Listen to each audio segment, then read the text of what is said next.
My slimy ex-husband cheated on me and abused me to the point of divorce, but when his affair partner came to me, after her own son became a junkie, to belittle my own, I made her eat her assumptions and regret it.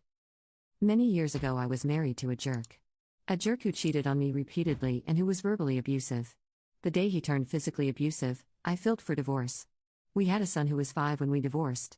Cut to a year after the divorce. Ex had a girlfriend. One that stuck around longer than many of the others had. I strongly suspected that she had been one of his affair partners. She was divorced from a wealthy man. She was begrudgingly polite to me, but always had to smirkingly let me know that she had money and felt that she was superior to me in every way as was her son to mine, and that she looked down on me. This woman, let's call her Janie, had a boy my son's age. Let's call him John. Janie and my ex would occasionally ask me to babysit her son. I always said yes, because, number 1, it wasn't the kid's fault that my ex was a jerk and that his mother was a slime that slept with married men. And 2, the kids got along and my son would be seeing him anyway on dad's custody days. Why punish the children because their parents were jerks? Let's call my boy Sam. John wasn't a bad kid, he was just incredibly entitled. He once told me that I was poor because I cleaned my house myself and didn't have a maid. I pointed out that he was poor too, as all of the money in his world came from his dad's alimony payments to his mom, but that he, John, had no money of his own, which made him even poorer than I was. One conversation John and I had at my house went like this: John, I want toast and jam. Me, okay. John, do you have marmalade?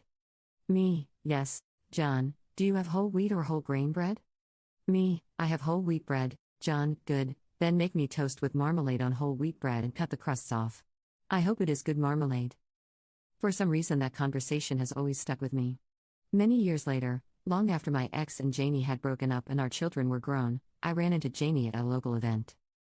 As an aside, many people thought that because I was this tiny, poor, struggling, single mom with no help financially from my ex or anyone else, and my having to work constantly to keep a roof over our heads, that I wasn't a good mother and that I wouldn't be able to raise a child with any kind of stability or order in his life.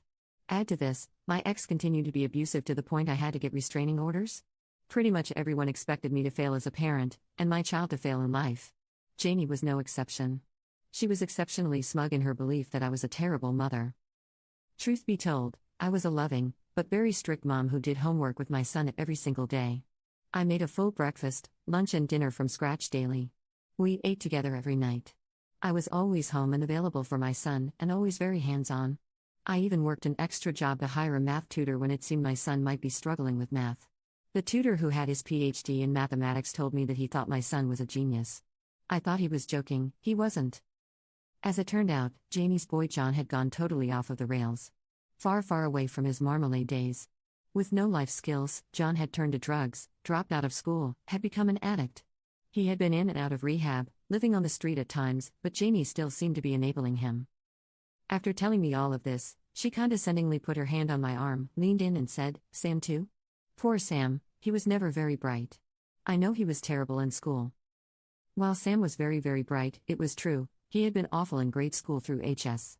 In fact, he almost failed out of HS. I was in the office having meetings with the principal almost weekly. As it turned out, Sam was just incredibly bored.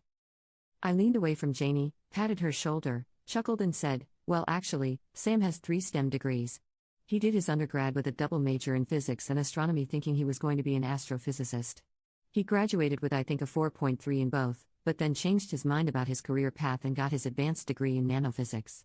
He's currently working in a prestigious lab engineering semiconductors for rocketry, so I guess that makes him a rocket scientist. He has an amazing girlfriend who is a lawyer and who just made partner. They both make 6 figures and he bought a house. I'm so blessed that he turned out so well."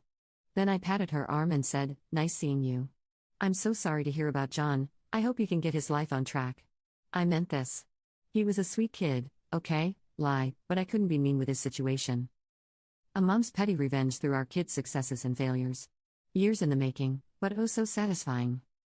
Commenter. I've always said it's not about the money or fancy degrees, it's all in the love and hard work we put into our kids. Take my husband for instance, he's a high school dropout, but our daughter swears by his pancakes. As a mom, though, hearing this woman's story just warms my heart.